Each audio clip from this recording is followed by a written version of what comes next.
Boa noite e bem-vindos. Diogo Nolasco tem 26 anos, reside na Mama Rosa, freguesia do concelho vizinho de Oliveira do Bairro, é coralista do Orfeão de Águeda desde 2016 e neto do saudoso Amílcar Lemos Dias, antigo autarca de Águeda e de Fermentelos, infelizmente já falecido. Mas não é a sua enorme paixão pela música e o seu imenso gosto em representar a instituição Orfeão de Águeda que o trouxe à Soberania TV para a grande entrevista da primeira semana de outubro. Dos milhares de caloiros que tiveram a felicidade de entrar na Universidade de Coimbra, Diogo Nolasco foi, de todos, o que teve a nota mais alta. Exatamente 19,8 valores em 20 possíveis. Ou seja, ficou a uma nesga do sublime. Boa noite, Diogo. Obrigado por teres vindo. Parabéns pelo teu feito. Obrigado. Qual é a sensação de seres o melhor caloiro da Academia de Coimbra? Eu acho que isso dos melhores caloiros, eu acho que não, tenho a certeza que isso não existe. Todos deram, o que importa é as pessoas darem o seu melhor e gostarem mesmo daquilo que fazem. Tal como eu adoro história e adoro música. Neste caso, estamos a falar de história. Foi através do meu estudo, através do meu gosto pela temática e através daquilo que já vinha lendo há muitos anos, que acho que consegui ter esta média. Agora, eu enquanto estava a estudar para o exame, ao longo deste ano letivo, nunca imaginei que os resultados fossem tão bons.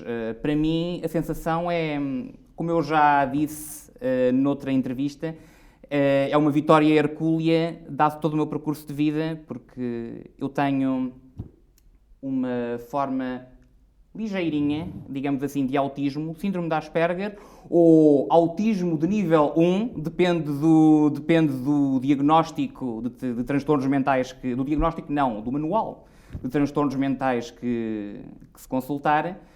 É uma forma de autismo muito ligeira, acho que não se nota muito, ou pelo menos espero que, acho que estás a olhar para mim, acho que não. Acho que não. Acho que não notas muito, mas que me afetou imenso ao longo da minha vida e ao longo do meu percurso escolar. Houveram muitas pessoas que fizeram de tudo para que eu não conseguisse chegar até aqui, até este resultado, fossem eles colegas, fossem eles professores. Portanto, eu estou muito, muito, muito orgulhoso de mim próprio, orgulhoso, embora com a humildade de saber que isto foi uma batalha e a guerra vem aí. E o que é que representa para ti esta triunfante entrada no curso de História da Faculdade de Letras da Universidade de Coimbra, que era, no fundo, uma coisa que tu sempre querias, Sim. Um sonho que sempre alimentaste? Representa a concretização de um sonho, a prossecução de um ideal e a busca por mais conhecimento e por mais possibilidades de deixar uma pequena marca, se é que posso falar com esta passa temeridade, no mundo da investigação histórica. E de aprofundar um bocadinho os meus conhecimentos em certas áreas, certos domínios da história que me interessam profundamente e que me deixam, ou já me deixaram, noites inteiras acordado. Este feito torna-se ainda mais admirável porque, conforme já aqui referiste, aos 10 anos de idade foi diagnosticada uma doença um bocadinho rara. Sim. É isso, não é? Podemos chamar-lhe... não é uma doença, porque não é. É um perfil de capacidades e de dificuldades. Ok.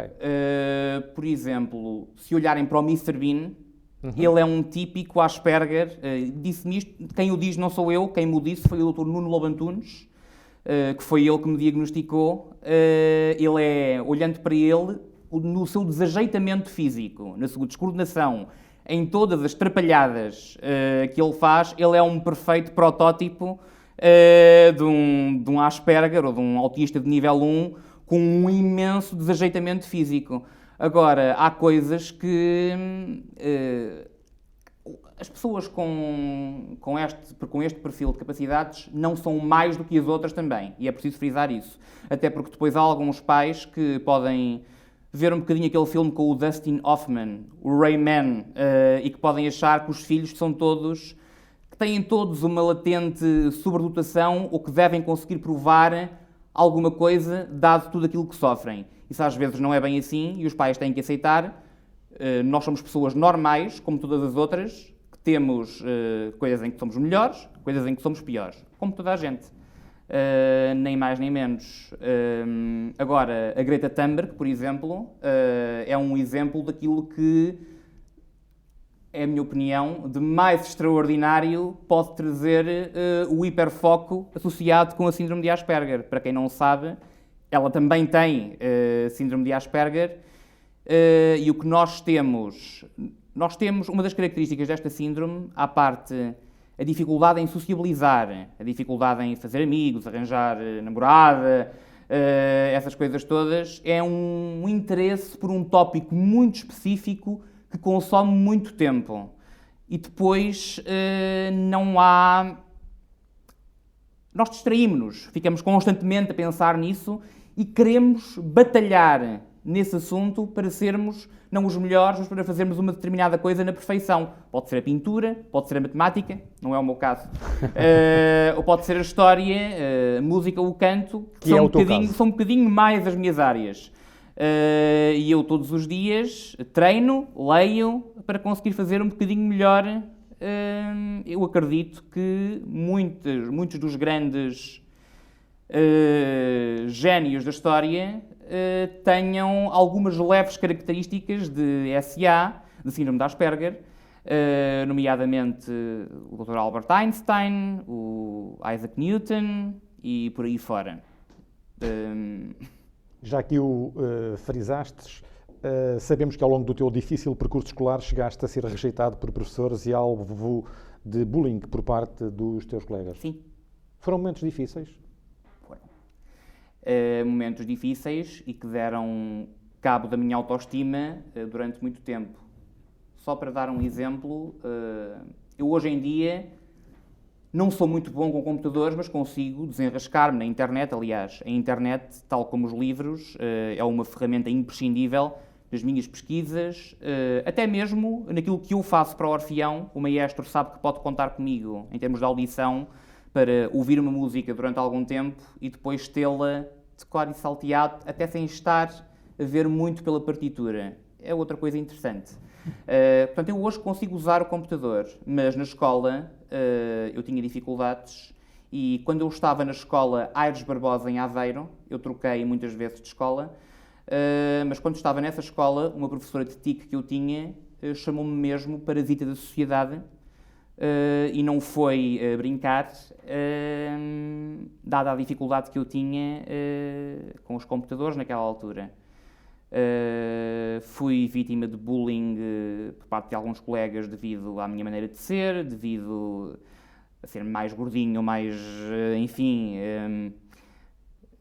chamado de deficiente, gozado. Particularmente a minha adolescência foi bastante difícil. Antes disso talvez não reparasse tanto, porque antes disso é aquela idade em que nós vivemos, se calhar num mundo mesmo muito mais à parte. A partir da adolescência há certas coisas que mudam, o nosso corpo muda, as nossas vontades ficam um bocadinho mais cruzadas com o mundo cotidiano. Há algo que nos une um bocadinho mais aos desejos comuns do resto da sociedade, do comum dos mortais, mas que por alguma razão para nós está muito longe do nosso alcance. E era bom que os professores, pelo menos, eu falei aqui de colegas, mas falei de professores, desempenhassem um bom papel, um papel de incentivo não à discriminação, mas à aceitação e à inclusão. Tive professores fantásticos, atenção, mas por uma razão qualquer eu sinto que foram aqueles exemplos de repressão e de autoritarismo, de uma autoridade que parece que não tem fim em si própria, que parece que é um meio para um fim, que não me parece condizente com o espírito que nós queremos inculcar supostamente às futuras gerações, um espírito em que, de uma autoridade, de um Estado de Direito democrático, de uma autoridade que existe, mas que tem uma razão de ser. Não é uma finalidade em si própria. A autoridade, seja ela dos professores, seja ela dos políticos, seja ela de quem for, tem uma finalidade que é de representar, supostamente, os interesses ou de um país ou de uma pessoa. No caso dos professores, se a autoridade dos professores merece ser respeitada e é tão importante, e é muito importante, é precisamente porque ela existe para preservar e defender um interesse, que é o superior interesse do estudante. Houve muitas ocasiões, ao longo do meu percurso escolar, em que, infelizmente, esse objetivo não foi salvaguardado, antes pelo contrário, foi ferido e vexado da pior forma possível. Já aqui falastes naquela barreira da adolescência que conseguiste transpor da melhor forma possível. Queres contar mais ou menos como é que foi? Bom, eu consegui transpor da melhor forma possível, tentando ao máximo ser pelo menos bem educado, tentando ser inteligente, interessar-me pelos temas de que gostava, e tentando fazer amigos à minha maneira, mesmo que às vezes se calhar fosse de uma maneira um bocadinho excêntrica, um bocadinho idiosincrática, se quisermos. Eu, a dada altura, consegui obter um certo nível de aceitação na escola, mas, por exemplo, é um bocadinho embaraçoso estar a falar disto, mas eu vou falar na mesma. Eu fiz amizade com algumas raparigas, aliás, muitos rapazes, é quase um lugar comum, que muitos rapazes com as minhas características acabarão por se sentir um bocadinho melhor, os outros também, mas rapazes com as minhas características acabarão por se sentir um bocadinho melhor no meio das raparigas, dado que somos desajeitados, por exemplo, a jogar à bola, em coisas mais físicas. Mas, apesar dessas amizades, eu nunca era visto, digamos, como um potencial namorado. Sempre que alguém fazia comentários acerca de mim e de uma rapariga, havia um comentário do género: credo, preferia beijar um sapo, credo, Deus me livre e guarde. Pronto, estas pessoas eram minhas amigas, e eu, atenção, ninguém tem a obrigação de gostar de mim. Longe disso. Eu só pedia, pelo menos, que houvesse assim um bocadinho mais de respeito. Há meninas... eu também tenho os meus preconceitos, tal como toda a gente. Há pessoas que gostam mais de loiras. Tu publicaste uma vez aquela fotografia da Sara Sampaio para a Seleção Nacional. Eu achei aquilo que era uma montagem. Há aqui uma espontaneidade autista e fiz um comentário, peço desculpa. Mas gosto muito da Sara Sampaio, atenção. Sara Sampaio com a camisola da Seleção Nacional vestida. Naquele contexto eu já vi... Aquilo para o meu gosto não era muito apelativo. Eu gosto mais de a ver noutros cenários. Noutros cenários, digamos assim. Agora, eu não tenho por hábito menosprezar, por exemplo, uma rapariga mais gordinha, dizendo a quem passa por mim e por essa rapariga, credo, Deus me livre. Acho que há aqui coisas que deviam ser ensinadas aos alunos e não são. E uma pessoa depois vai falar com os professores e a coisa que a pessoa sabe que vai ouvir é algo do tipo: não ligues, é só brincadeira, não há necessidade de estar a... Diogo, não ligues, tens que entender que isto é só brincadeira, há agressões que doem mais do que as agressões físicas. E era bom que as pessoas começassem a entender isso. Já que o disseste também que tiveste necessidade de mudar de escola com frequência, que não concluíste o 9º ano no ensino regular, sabemos disso, e que foi necessário ingressares num centro Qualifica e depois num curso de Educação e Formação de Adultos. E quero perguntar-te, aqui sentiste-te muito bem? Sim. A dinâmica era completamente diferente. O apoio dos professores, a equipa que me acompanhou, realmente é uma equipa excepcional. São extremamente humanos, extremamente dispostos a ajudar e tinham também a ambição de, particularmente desde o momento em que eu fui entrevistado por uma professora do referido Centro Qualifica, de fazer alguma coisa comigo. Eu acho que conseguiram.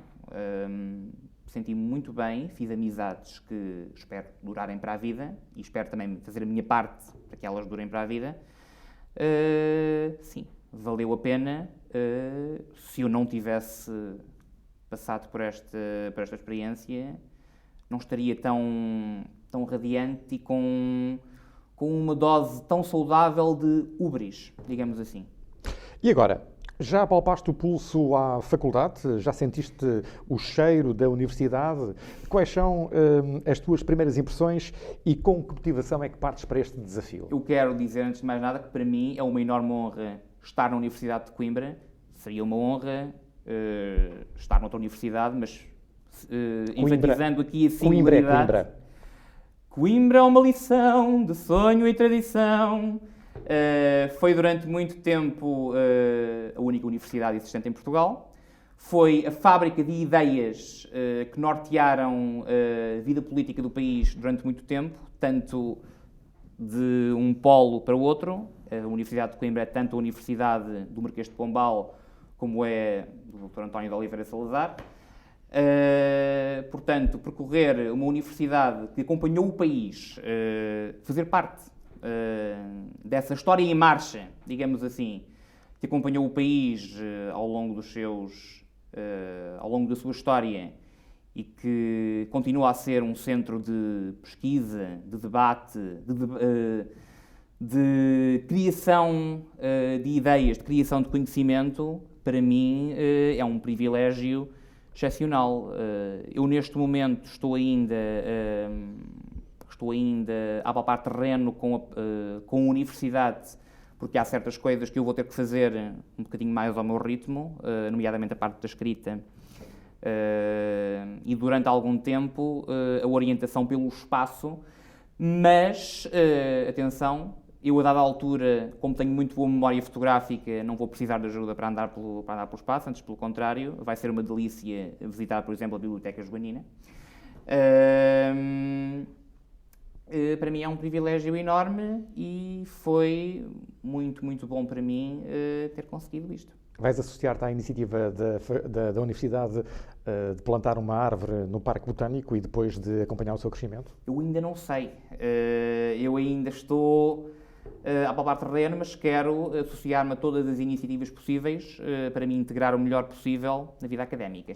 O teu sonho é ser historiador na generalidade e investigador na particularidade, e penso que não estou a cometer aqui nenhum lapso de entendimento. No fundo, o que é que mais te fascina nesta área? Na história, a possibilidade de investigar certos recantos da história acerca dos quais existem muitas controvérsias e que requerem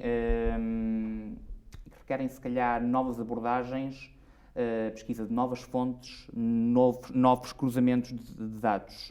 Por exemplo, uma das coisas que mais me fascina, eu tive uma forte formação católica, uma das coisas que mais me fascina é a história do cristianismo primitivo e quero deixar claro, não quero que as pessoas leiam esta entrevista e tirem algumas conclusões precipitadas. Eu considero-me uma pessoa crente e que considera que o significado, o mágico e o transcendente têm o seu lugar, mas depois considero que há outro plano, que é o plano dos factos, há o plano da análise, há o plano da historiografia. Eu, quando tinha cerca de 12 anos de idade, comecei a ler alguns livros sérios. Também li o Código da Vinci, mas não é disso que eu estou a falar. Livros sérios que falavam um bocadinho acerca dos Evangelhos, do contexto histórico em que surgiu o cristianismo, a evolução do cristianismo até à sua consolidação em religião oficial do Império Romano, e apercebi-me da imensa controvérsia historiográfica existente acerca da chamada busca pelo Jesus histórico e aquele ligeiro, como é que eu ia dizer, aquele ligeiro afastamento do Cristo da fé. Eu não quero dizer com isto que o Cristo da fé não seja importante. Estou a dizer que, ou seja, para exemplificar, se eu te perguntar a ti, Jorge, o que é que tu achas que contribuiu para que o cristianismo fosse o único movimento messiânico? Sabemos hoje que o século I foi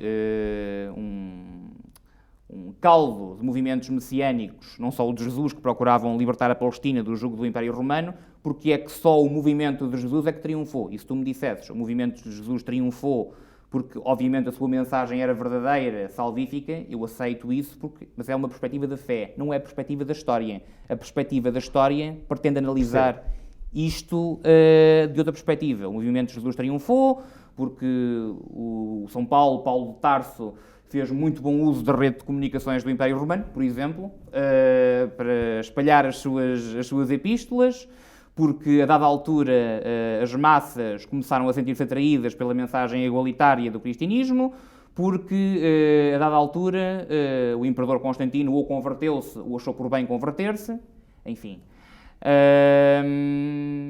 Interesso-me também, à parte disto, por um terreno mais recente da história, a história da Segunda Guerra Mundial, a história das ditaduras.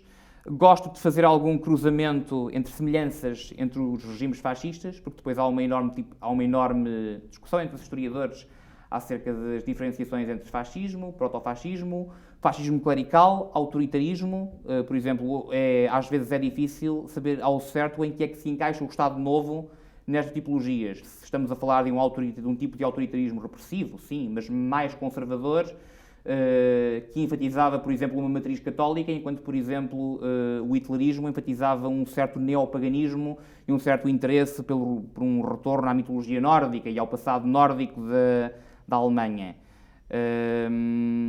São campos que me fascinam. Há aqui uma certa interpenetração entre a história e a filosofia, portanto eu não excluo completamente fazer um menor, por exemplo, em filosofia.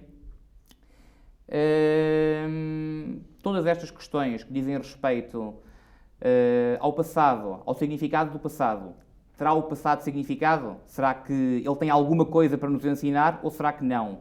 Será que há significado ou será que há nilos, que há nada, que há aqui um nihilismo?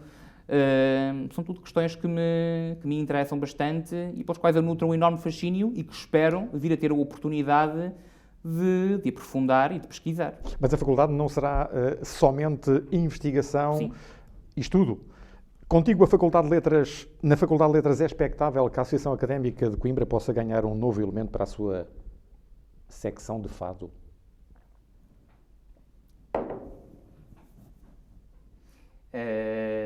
Ou o fado não te fascina? Não, não é que o fado não me fascina. Eu não sei se o fado será o género musical com o qual eu me sentirei mais à vontade. Eu já cantei alguns fados. O meu género musical, de facto, é um bocadinho mais erudito, é um bocadinho mais clássico. Eu tenho explorado recentemente um bocadinho mais a parte musical, a parte dos musicais. Também é um género interessante. Agora, depende tudo da minha integração e dos convites que me forem feitos. Até pode ser que sim. E que eu até me divirta depois a cantar fado. Nunca se sabe. Não é o género musical no qual eu esteja mais à vontade e no qual eu tenha mais experiência. E depois temos as tunas também, não é? Exato.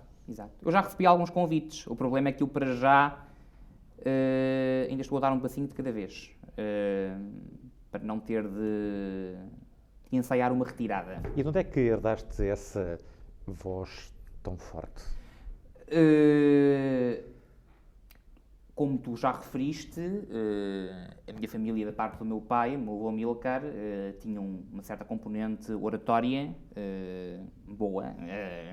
Tinha, sim, senhor. Tinha. A minha mãe também sempre gostou muito de cantar. Mas acredito que tenha, se calhar, sido um bocadinho mais da parte de lá. E também um bocadinho depois com o treino e com o gosto, naturalmente. Nós não somos a nossa genética, nós somos aquilo que fazemos com o nosso talento e com as nossas habilidades. Qual é a importância do coro misto do Orfeão de Águeda na tua vida? O que é que, como é que a instituição contribuiu para que pudesses ter ultrapassado também alguma fase menos boa da tua vida? O Orfeão de Águeda é o meu liceu, porque eu, durante aquele tempo em que é comum os rapazes, mesmo os underdogs, estarem no liceu, eu estava no Orfeão de Águeda, a criar um grupo de amigos, a habituar-me também a estar em certas circunstâncias oficiais que requeriam um certo autocontrole da minha parte, porque eu sou a espontaneidade personificada, mas aprendi a ter algum controlo, também sobre a minha voz, porque eu às vezes canto um bocadinho alto demais, não coro, mas não é por estar a fazer de propósito, é mesmo porque não controlo. O Orfeão ajudou-me muito nisso. Criei amigos que ainda são meus amigos e que vão estar sempre comigo para a vida. Tive a oportunidade de demonstrar também o que é que seria capaz de fazer. Acho que o maestro Paulo Zé Neto soube aproveitar bem aquilo que eu seria capaz de oferecer ao Orfeão. E eu espero que venham aí muitos mais Stand By Me's pela frente quando as coisas ficarem um bocadinho mais calmas. Mas o Orfeão deu-me uma fibra sem a qual eu talvez não seria capaz de estar agora a fazer esta experiência e de ir para a universidade, sim. Também já tinha estado em outros coros antes, mas o Orfeão tem uma perspectiva de história ligeiramente diferente. Tem a noção da sua importância cultural e procura ir de encontro às expectativas que as pessoas têm no Orfeão e na qualidade do trabalho do Orfeão. Portanto, a disciplina é completamente diferente.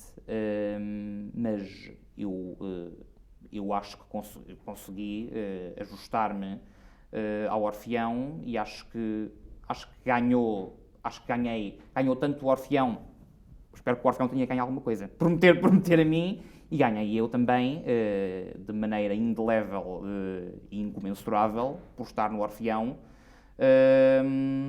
por fazer parte da família Orfeão d'Água. Portanto, concluo que a instituição foi determinante para que pudesses ter ultrapassado aquela fase da inocência a que te referias. Sim, para me dar mais autonomia. Numa entrevista que concedeste recentemente. Sim, para me dar mais autonomia e mais estaleca.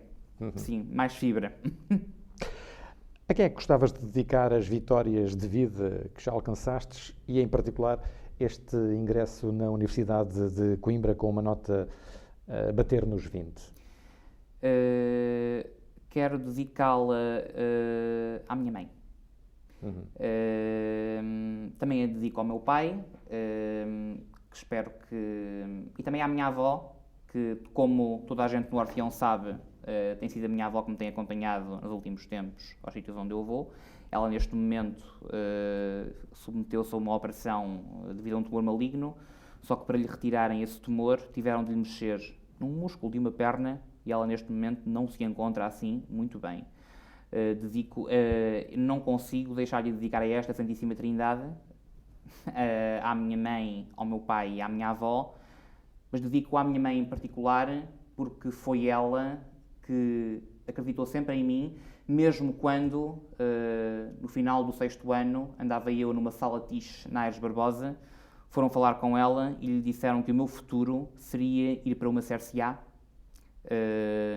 depois de concluída a escolaridade, tal como todos os rapazes que estavam foi o que as professoras disseram, naquela sala tiche, disseram à minha mãe que o futuro do filho, tal como de todos os meninos que aí estavam, seria ir para uma CRCA, e a minha mãe se opôs terminantemente, com grandes consequências, na forma como as professoras me trataram na altura, e à maneira como até impôs alguma resistência ao diretor de turma que eu tive no 9º ano, que não me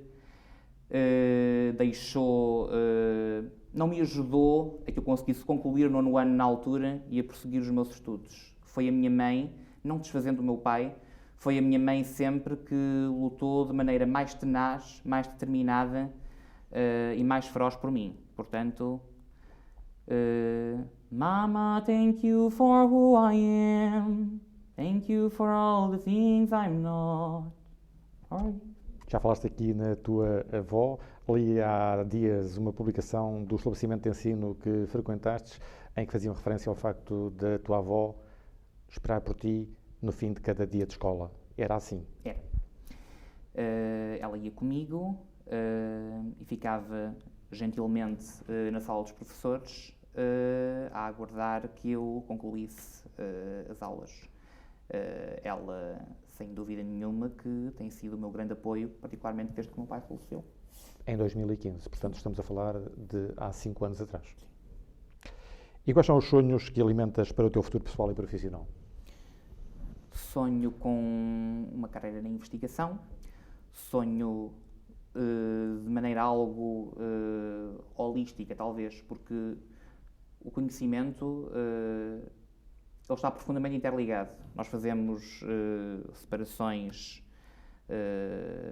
em núcleos, em tópicos, mas por muito mau que eu seja a matemática, eu não posso saber história sem ter um bocadinho em conta alguns cálculos matemáticos que foram e continuam a ser importantes na vida das nações e no desenvolvimento mundial.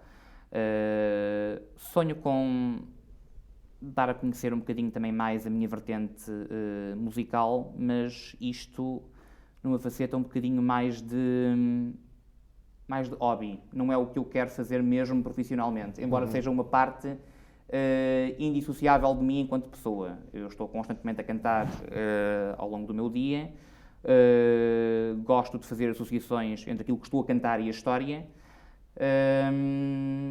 Sonho com deixar algum tipo de marca e provar que fui capaz, que não sou nenhum parasita da sociedade. Conforme aquela professora quis fazer passar? Sim, que sou uma pessoa como as outras, que tem o seu mérito e que, apesar de ter um ritmo muito próprio, merece ser tratada como tal, como uma pessoa com valor e com mérito. E quem são as tuas referências ao nível do canto? Pavarotti, obviamente. Não sou um Pavarotti, mas... Mas gostavas de ser? Não. O Pavarotti, Frank Sinatra, Andrea Bocelli, o Zil Divo. Gosto bastante do Zil Divo. Gosto do Josh Groban. Ele, em termos de género, ele representa uma mistura interessante entre o pop e o clássico, tal como os Zil Divo representam. Gosto de alguns cantores portugueses, nomeadamente a Rita Guerra e o Paulo Era isso que eu Gonçalves. ia perguntar. A nível nacional, quais são as tuas preferências? A Rita Guerra é uma pessoa por quem eu tenho uma admiração enorme. Aliás, quando o Orfeão teve concerto com ela, eu ainda estava muito verdinho. Eu desmaiei no ensaio, de tão emocionado que estava. Gosto daquilo que ela transmite com as músicas dela, emoções como o desalento perante uma desilusão amorosa, o desalento por não conseguir chegar à pessoa amada, desalento por parecer que estamos numa bolha e não conseguimos sair dela. Gosto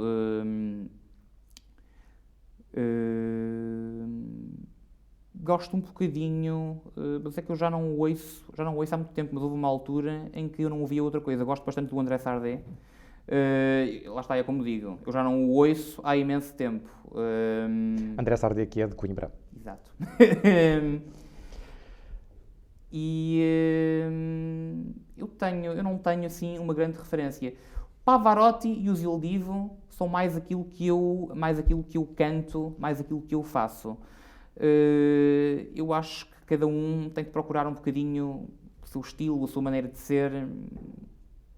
Acho que é isso, basicamente. A pandemia impediu que o Orfeão de Águeda tivesse feito a viagem no verão passado, verão, aliás, no verão passado, porque já estamos no outono, à Nova Zelândia. Ficaste muito triste com isso? Sim, fiquei. Eu também na altura não sabia se teria condições de ir, confesso. Mas sim, para o grupo, e dado todo o investimento que foi feito na viagem, para o grupo representou um abalo tremendo. E o Orfeão não costuma desistir daquilo que se propõe e não costuma acreditar que há coisas que, por uma razão qualquer, podem não ser execuíveis. Aliás, tudo no Orfeão é execuível. Esta pandemia veio realmente interromper ver os ensaios, veio alterar muita coisa, veio alterar todo um modo de funcionamento que estava previsto e, infelizmente, o Orfeão não está sozinho. Aliás, infelizmente, não, de certa forma. Felizmente, isto tem afetado todos os artistas, todos os cantores, todos os atores, todas as bandas, todos os coros, todos os grupos e, infelizmente, eu não culpo nenhuma governação, nenhuma facção política em particular. Nós não somos um país que estima muito a cultura, nós somos um país que, aos sábados e domingos, pode assistir regularmente a alguns programas de televisão onde há, assim, uns certos grupos, umas certas músicas. Eu não quero criar polémica, isto é a minha primeira entrevista, não quero deixar aqui recadinhos que depois as pessoas vão interpretar mal. É a minha opinião, eu tenho uma. Claro, e as pessoas vão respeitar, naturalmente. Nós não somos um país com sensibilidade para a cultura, não somos um país que investe na cultura e nem sequer somos um país que trata bem as pessoas que fazem alguma coisa pela cultura. Aliás, citando o Carlos Guilherme, uma pessoa, curiosamente, por quem eu tenho uma enorme admiração, embora não o siga com assiduidade. Eu recordo-me que no concerto que ele teve com o Orfeão de Águeda, ele disse, que é um recado que ele dá muitas vezes, e tu depois até complementaste. Ele disse que não está cá a RTP, a RTP descobre a televisão, descobre tudo, descobre todos os escândalos ministeriais, descobre todos os problemas, todas as polémicas, todas as mortes, mesmo que seja de uma senhora que aparentemente não tem relevância nenhuma para a atualidade. O facto de ela ter matado a filha, o genro, com uma faca de maneira particularmente bárbara já é motivo, quando se calhar há tantas coisas boas que estão a acontecer ao mesmo tempo, tantos nascimentos, por cada pessoa que morre, é um bocadinho cruel dizer isto, há outra que se calhar está a nascer no mesmo instante. E o Carlos Guilherme disse que a RTP não está cá para cobrir este acontecimento onde figuras da cultura portuguesa estão aqui a fazer o seu trabalho e a representar a cultura portuguesa. E tu depois, quando o Carlos Guilherme acabou a intervenção, tu até disseste, e eu recordo-me disso, não está cá a RTP, mas está cá a Soberania, está cá a televisão de Águeda, pelo menos... A Águeda TV na ocasião. Na ocasião. Diogo, segue-se 3 anos, pelo menos, em Coimbra, nas águas do Mondego. Exato. Eu espero que sejas muito feliz. Obrigado. Foi um gosto ter-te na grande entrevista da Soberania TV. O gosto foi todo meu. E que daqui a pouco tempo te estejamos aqui a brindar à conclusão do teu curso e ao despontar de um novo historiador e de um brilhante investigador. Obrigado. Obrigado por teres vindo. Até à próxima. Até à próxima. Por hoje é tudo. Boa noite, boa semana. Regressamos na próxima quarta-feira com um novo protagonista.